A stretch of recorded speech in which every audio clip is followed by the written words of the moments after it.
আজি আহিছোঁ মই আহিছোঁ এইফালে মোৰ লগত আছে সুৰজ এয়া সুৰজ আমি আহিছোঁ আমাৰ লখিমপুৰৰ আমাৰ ঘৰৰ কাষত থকা ৰঙা নদীৰ নাম আপোনালোকে শুনিছে কাৰণ লখিমপুৰ জিলাৰ ৰঙা নদী এটা ফেমাছ নদী হয় যিহেতু আপোনালোকে যে অসমৰ বেলেগ বেলেগ ডিষ্ট্ৰিক্টৰ চাই আছে লখিমপুৰৰ বাহিৰৰ তেন্তে আপোনালোকে জানে বানপানীৰ প্ৰধান সমস্যা হৈছে আমাৰ ৰঙা নদী ত' ৰঙা নদী আমি আহিছোঁ গা ধুবলৈ আহিছোঁ এইখিনি জেগাত আহিছোঁ মাছৰ বহুত উজান পৰিছে কিন্তু আমি ইয়াত গা নুধো আমি অলপ আগলৈ যাম চ' সেইকাৰণে আগলৈ যাবলৈ গৈছোঁ আৰু তাত সেই চাব ইমান ধুনীয়া লোকেশ্যনৰ মাজেদি গৈছোঁ আমি যিটো গৈছোঁ আমি ডিস্কভাৰী চেনেলৰ বিয়াৰ গিলছৰ নিচিনা আমি হেৰি ৰাস্তাত গৈছোঁ একেবাৰে আপোনালোকে চাব পাৰিছে এইবিলাক আমি হাবিবনৰ মাজেৰে আহিছোঁ আমাৰ ডেষ্টিনেশ্যন সেইটো এইখিনি গৈছোঁ একদম বিয়াৰ গিলছে যেনেকৈ ধৰক জংঘলৰ মাজেদি গৈ পিনি বালি পায় বা হেৰি পায় তেনেকৈ আমি এটা হেৰি পাইছোঁ এই প্ৰলেপটো পাইছোঁ এই প্ৰলেপটো পাৰ হোৱাৰ পিছত আমি পাম এটা ডেষ্টিনেশ্যন আৰু আমি বাইক থৈছোঁ আপোনালোকে ধৰিব পাৰিছে নাই নাজানো মানুহ এজন গৈ আছে বাইক লৈ আমি বাইক থৈছোঁ তাত কমচে কম 1 কিলোমিটাৰমান হ'ব ইমান দূৰত থৈ আহিছোঁ গৈ থাকোঁ চাওঁ পানীত কিমানখিনি হেৰি কৰিব আৰু যদি আমি তাত ভিডিঅ' ফুটেজ ল'ব পাৰোঁ চ' আপোনালোকক দেখাম আৰু চাই যাওক ব্লগটো এনজয় কৰক আৰু লগতে এই টাইমলেছটো চাই পিনি ইয়াৰ আমোদ লওক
আপোনালোকক লোকেশ্যনটো ফিলিং দিব একদম পূৰা কি বুলি কয় এইটো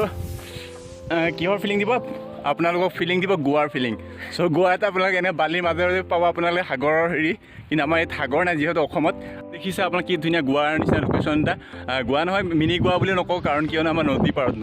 গোৱা আছে সাগৰৰ পাৰত আমাৰ এইটো আছে ৰঙানদী পাৰত চ' ইমান ধুনীয়াকৈ আৰু প্ৰাকৃতিক পৰিৱেশৰ মাজত আছোঁ সেইফালে মানুহে গা ধুবলৈ পাইছে মহো আছে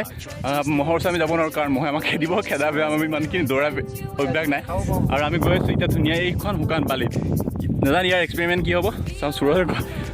বালি গৰম নে কি ভাই